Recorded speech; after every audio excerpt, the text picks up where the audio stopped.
Every income investor has the same goal: to live off of dividends. That's the dream, right? You don't have to clock in, you don't need a 9 to 5, you simply get your cash checks every single month or week in your brokerage account. Now, I'm going to showcase how I would do this with just one ETF, TDAQ by Tap Alpha. I always say diversification is very, very important, but I want to show you the power of investing into these high yielding income assets.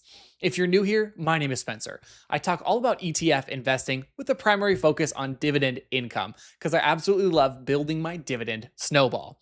So I hope you guys do enjoy. If you're interested in ETFs or in making money in the stock market, don't forget to like the video, hype it, and to subscribe so you don't miss future updates. Now, let's check out TDAQ. The Tap Alpha Innovation 100 Growth and Daily Income ETF. For those that are not familiar with TDAQ, this was the second ETF by Tap Alpha, and it utilizes the same strategy as their kind of trademark ETF, T-SPY, zero DTE calls. It's different than NEOS and Goldman Sachs that are using longer dated covered calls. They are buying a call in the morning and it is expiring that same day. And this gives you a very unique way of running an ETF. They're generating income. It is paid out monthly. It's not daily. They're simply writing the daily calls. That's where the daily comes in. But this gives you diversification, not simply within the NASDAQ 100, the holdings, because of course QQQI and GPIQ are going to hold the same, but it gives you diversification with how the income is generated, which can be a huge pro. For instance, there are certain periods of time where the zero DTE strategy works better than the longer dated cover call strategy. And vice versa. There are times when it performs worse. And that's why I like holding a mixed basket of all of these. When I look at my big three, I look at TDAQ, I look at QQQI, and I look at GPIQ, all utilizing somewhat different strategies, and the performance does vary. Now, I think it's really interesting. I met Sai when T-SPY, the original ETF, was under 20 million AUM. At the time, my channel was, I think, below 10,000 subscribers. So I've been growing in the YouTube space while Sai has been growing rapidly in the income ETF space. And it's been super cool partnering with him and being able to discuss these ETFs and, of course, what retail is looking for. I always appreciate that when they listen to what retail wants because, yes, advisors do make up a large portion of these markets, but we're still here, retail investors. And now a thank you to the sponsor of this video, Webull, and their limited one-time offer they are doing for new signups, which you can use my link down below, but let's talk more about it. Webull has a lot of ongoing promotions, but I also want to talk about the key factor to a lot of investors, and that is fees. In a world full of fees, Webull has zero commissions on their stocks and ETFs, and the platform use has no hidden fee. On top of all those benefits, Webull also offers 24-hour-a-day trading 5 days a week. So Monday through Friday, you have 24-hour trading. They have fractional shares starting at $1, and they're building the platform to be the go-to spot for investors, both new and old. You can see they have options. They have retirement accounts for everyone who's at a different stage in their life. Now, whether you're a seasoned investor that knows a ton about the stock market, or you're a beginner looking for a place to park your money for a long-term goal, Webull has it all. Again, I want to thank Webull for sponsoring this video on the channel, and don't forget using the limited time offer, the link down below in the video description and the pinned comment. If you sign up now and you make a deposit of $500 or more, they're going to gift you $20 of NVIDIA shares. Now, that is a limited time offer, so if you guys are interested, find out more information using my link down below, and thank you again, Webull, for sponsoring the channel. Some key information for TDAQ is the net asset of almost 240 million. This is a relatively large ETF, especially because of how young Tap Alpha is as a company.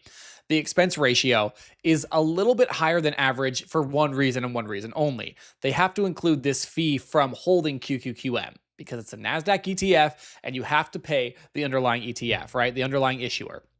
So the management fee isn't huge, but when you look at the total expense ratio, it does bump it up a little bit higher than what we've seen kind of as an average. But look at this distribution rate. 16.75%. That's based off the last price point of what the ETF was trading at when it paid the last distribution. So that's very, very impressive. And Tap Alpha is able to generate a lot of income because the zero DTE strategy can have higher implied volatility. And they've just done a really good job of maintaining consistent yields. That's really important to me. I don't like NAV erosion. Of course, if the NASDAQ 100 were to go down in price, we would see TDAQ, we would see QQQI and GPIQ all falling with it because it's not immune to the price performance of the underlying. But again, I'm very happy with the performance of TDAQ, and we're going to compare it to some of the others in just a moment. If you haven't noticed, I'm in a new location. This is the new office. Everything has been completely redone. New flooring, new ceiling, new drywall, new paint. Absolutely everything. But I did not do this alone by any means. And so I want to give a huge thank you to my dad. His name is Kelly. And if you guys would comment something down below saying, good job, Kelly, thank you, Kelly, anything along those lines, I'm going to send him this video and I'm going to tell him to go through the comments. Now, a lot of you probably know nothing about my dad. I talk about him on the channel every so often. He's an accountant. And he has been pivotal in this channel. Not only did he get me started in investing when I was 16 with money from my first summer job, but he has been there for me every step of the way. I'm not going to lie to you. I first told him I had a YouTube channel with 10,000 followers. He freaked out. He definitely freaked out and did not understand it. But since I broke it down for him and and I've told him about how this journey happened and everything I talk about on here, he has been so supportive. And again, he's supportive in so many ways. He's helping us renovate the entire house right now, and I could not have asked for a better father.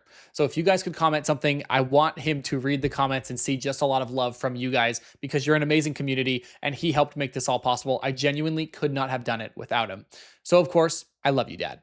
And now we'll get back into the video. Before we run our $5,000 in monthly income calculation, let's look at how TDAQ has performed. Now we're using stock analysis. I have a bonus link down below if you guys want to sign up for their pro membership. Gets you 20% off the annual plan and a free month. It's an awesome deal. And I love using stock analysis. They also have a free version. If you don't want to pay, check out the free version as well. Now you can see we've seen some interesting performance history. TDAQ has been doing very well. At this point, TDAQ is in second place right behind GPIQ by not even a full percent. At the same time, IQQQ is just below TDAQ, and then we have QQQI still up 18.4%. Now, what's been really interesting is the different strategies that these ETFs utilize is what's dictating this performance. The NASDAQ has been doing well, and TDAQ, again, like I mentioned earlier, has a different approach, and that approach has been very beneficial. The yield is high, and the performance just speaks for itself. IQQQ caught me off guard. It is in third place, but it's very, very close. And this one was one that I had kind of written off for quite a bit of time. It wasn't my favorite, and I never even really spoke about it on the channel, to be honest. I would use it in comparisons here and there, but it really paled to a lot of the other ETFs. It has been doing very well. And QQQI by Neos, one of my largest holdings, I love it. It's not performing as good as some of these others in the space, but that's just because of the market that we've seen recently. If you zoom out, it is still a top contender. So if you're a QQQI fan, definitely don't freak out. But TDAQ is the focus of this video. And the performance again speaks for itself. There's not much more I need to touch on. They're all going to be NASDAQ 100 ETFs. And when I build out my portfolio, I utilize the different strategies of TDAQ, QQQI, and GPIQ. Maybe I'll add some IQQQ in there because, again, it's been doing pretty well, but the diversification can be a major strength. Now, of course, don't forget, if you're going to diversify within all these ETFs, they're still all on the NASDAQ 100. You need something else in there so you're not too heavy in the big tech names. But I really, I love utilizing this tool with stock analysis because it showcases the performance so well, and you can use it with stocks, with ETFs, with whatever you need. Now we're going to run our calculation, which is probably the most important part of this video. Let's see how much money you have to invest and how many shares you need to buy of TDAQ to generate that $5,000 a month in income. These are always some of my absolute favorite videos to make because although it's all just numbers and math thrown up on the screen, when you can realize that you can actually live off of this income, everything changes. You guys know that I'm growing my dividend snowball. It takes time, but that's the whole point. You're growing it over time utilizing dividends. And with TDAQ, that yield is pretty phenomenal. You can't really complain. So everything is plugged in. Our share price, I'm starting off with a $5,000 investment. That's only going to get us $800 annually. Not nearly enough. We're holding for 1 year and drip is turned off because we're going to be pulling this income out and living off of it. That's the idea, right? I'm looking for $60,000 a year, which is $5,000 every single month. And taxes are another hassle, but I don't include taxes because everyone is taxed differently depending on your income. So I can't even factor it in. If we kick this all the way up to $100,000, we are going to see $16,000 in annual dividend income. Now, for those that are more risky, that have a little bit more interest in leverage, I'm going to show you a neat trick that can help you boost the yield at the same time. But we're going to do that in just a moment. 100,000 invested, 16,000 annually is not nearly enough. So let's kick it up. $300,000 invested is going to get us $48,000 a year. We're almost there. Let's do $350,000 puts us right there, a little bit more. We'll just go we'll do 375. 375,000 is the sweet spot. So with just under $400,000 invested, you can get $5,000 in monthly income. And I use 5,000 because that is what I think is close to average. I think most people are making between 60 and 65,000 a year. Depends completely on where you live, but I think that is the US like median salary. If you're in a more expensive area, you're going to need another extra couple $100,000 to survive off of. But that gets you 13,364 shares at that $28 share price. One thing that's very interesting though is TDAQ is also, it has been following the price of the NASDAQ enough. When you factor in yield, that's a part of it. And that's what this calculation shows. It doesn't showcase the growth.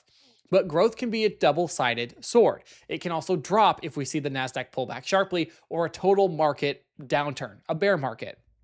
So you have to factor all of that in. And then again, taxes. Save 20, 30, 40% depending on where you live, and you might have to double your initial investment. But I mentioned something earlier for those that are a little bit riskier. TDAQ has a similar fund, TDAX, and it is phenomenal. A thing of beauty. The LYFT series by Tap Alpha. It's the same structure as TDAQ, but it's TDAX, and it pays out weekly dividends. Now, how they do this is they're applying leverage of 1.3x. So the yield is higher. It is a 23% distribution rate, which is absolutely amazing. The expense ratio is higher as well. It now pays weekly. And of course, you have to pay for that leverage. So that is why. These are smaller funds, 36 million in AUM. Not that small, not like liquidation risk small, but it is very, very interesting the difference between TDAX and TDAQ. I own TDAX. I have the LYFT series. I also own TDAQ by itself, but I'm a massive fan of the LYFT series. I think it's a really good idea for those that want a little bit more risk and are happy with the performance of TDAQ. Now, TDAX since inception is the best performer because there's leverage. If we were in a market that had pulled back, TDAX wouldn't be the best performer. And it's just that simple. If you believe in the long-term growth of the NASDAQ 100 and you want a little more leverage, a little more exposure, and some potential upside with a 23% distribution rate, TDAX might be for you. So let's throw this in the calculation and we'll see the difference of how much money we have to have invested with TDAX versus TDAQ to get $60,000 a year in dividends. The same parameters, but starting off with that $5,000 invested, you're now getting $1,150 in annual dividends instead of the $800. We're going to keep kicking this up though. 100,000 again is now going to bring in 23,000. We could see that one coming, but let's see. Is 300,000 enough? Remember, we needed 375,000 to retire off of TDAQ. TDAX, this is more than we need. Let's go down to $250,000 and we're right there. Probably what, 275 will get us a little bit over. Exactly. So you need $100,000 less in TDAX to retire off of in comparison to TDAQ. Now, both of these are really interesting funds. One thing that I've seen people doing not only with TDAX and TDAQ with Tap Alpha, but with the boosted funds by Neos is shifting your amount in each depending on where you think the market's going. When the market is ripping and you are bullish, you put more money into the leverage version. When you think, oh, we've gone really high, we're due for a pullback, I'm a little bit worried, you pull the money out of the leveraged version and you put it into the non-levered version, like QQQI or TDAQ. And this is a great way for investors to control their portfolio. You, of course, have to stay up to date, but if you're in it for the long haul like I am, I typically just throw more and more money into these leveraged ETFs because I'm a long-term bull. I think 5 years, 10 years down the line, the market will be doing better than it is now. It will be higher in price, higher in value. And thus, these ETFs will follow suit. So I hope you guys did enjoy this video. Of course, remember the goal is to retire off of these dividends. This is not financial advice. We're doing an estimate. These numbers could change drastically depending on what's happening geopolitically, what's happening in the market, and so on and so forth. A recession would change everything. And that's why I like to use averages and just kind of estimate. These are estimates at best. But I hope you guys did enjoy. If you did, don't forget to like the video, to subscribe, and to hype it if you don't mind. It really helps me out on the channel a lot. And definitely don't forget to leave a comment for Kelly. I really appreciate everyone who's going to do that. You guys are absolutely the best community. I'm just so grateful for you guys. If you like this video, you're going to love these that are popping up on your screen right now.